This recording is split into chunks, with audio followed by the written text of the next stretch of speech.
Hi everyone, I'm Dr. Welcome back to Health Conversations with Dr. Jide. Today we're breaking down one of the biggest NHS questions: when to go to accident and emergency versus your urgent treatment center in the UK healthcare system.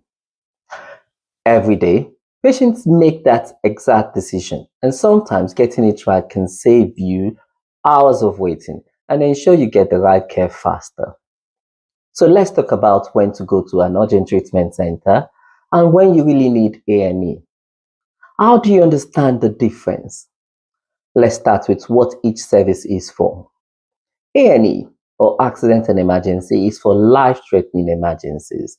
Things like severe chest pain, difficulty breathing, collapse, heavy bleeding, or a serious head injury. That's where you need immediate hospital level attention.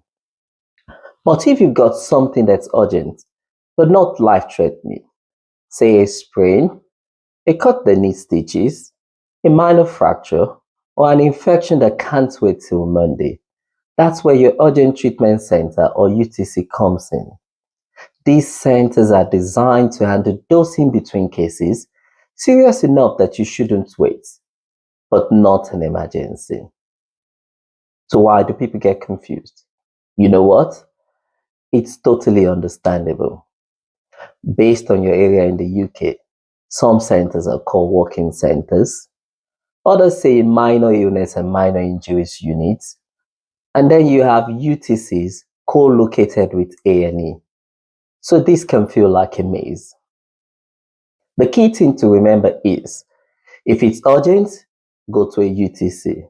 If it's life-threatening, go to A&E. And if you're unsure, call NHS 111. They'll help direct you to the right place. What do you expect at each of these services? When you walk into a UTC, you'll usually be seen by a nurse first for triage. That's a quick assessment to decide who needs to be seen sooner. You might then see a GP, nurse practitioner, or advanced clinical practitioner for treatment. At the A&E, however, the system prioritizes the most critically ill. That means if you're stable, you may wait longer, not because you're forgotten, but because the sickest patients are seen first.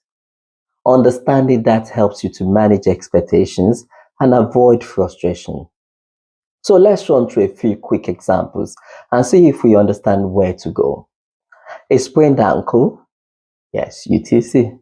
A deep cut that might need stitches, UTC. Sudden crushing chest pain, A&E. Your inhaler or medication has finished and needs replacing, UTC. A child with a mild fever but otherwise playful, probably GP or 111, but not A&E. Or a child who's floppy, breathing fast or not responding normally, definitely A&E immediately. It's about choosing wisely so you get the right care at the right time. So next time you're not sure where to go, think of it this way: life-threatening equals A&E, urgent but not life-threatening UTC, and if you're not sure, call 111 first. They'll guide you. I hope this helps you feel more confident about where to go for care. Next week, we'll look at what really happens when you call NHS 111. Another mystery we'll need to clear up together. I'm Dr. Jide, helping you understand healthcare one conversation at a time. See you then.